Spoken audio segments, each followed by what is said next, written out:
चांदूर बाजार येथील सुंदराबाई बहुउद्देशीय संस्थेच्या वतीने मोर्शी तालुक्यातील अंबाळा येथे जिल्हा परिषद शाळेत भव्य आरोग्य रोग निदान शिबिराचे आयोजन करण्यात आले होते। हृदयरोग, चर्मरोग, बालरोग व अशा अनेक आजारांची तपासणी करून औषधोपचार या शिबिरातून करण्यात आले। या शिबिराला तज्ञ डॉक्टरांची उपस्थिती होती।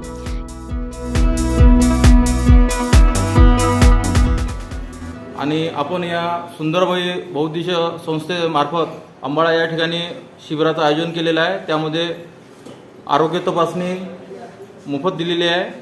त्याचसोबत आपण फिजिओथेरपी सुद्धा मोफत दिलेली आहे। नॅचरोपॅथी, भौतिक उपचारात जेवढे काही येतात, ॲक्युप्रेशर वगैरे ते सर्व आपण मोफत दिलेलं आहे। तरी गाववाले तर चांगला या ठिकाणी प्रतिसाद मिळालेला आहे आणि त्याचसोबत गावकरी मंडळींनी सुद्धा खूप मदत करत आहेत। गावाचं नाव अंबाळा ग्रामपंचायत या ठिकाणी हे शिबिराचं आयोजन केलेलं आहे। ग्रामपंचायतचे जे सरपंच आहेत त्यांच्यामार्फत हा शिबिराचं आयोजन झालेलं आहे।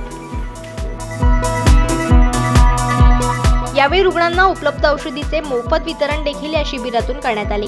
परिसरातील नागरिकांनी मोठ्या प्रमाणात प्रतिसाद या शिबिराला दिला असल्याने सकाळपासूनच शिबिरात रुग्णांची गर्दी दिसून आली। सोमेश्वर शहाणे, जनमत लाईव्ह न्यूज, मोर्शी।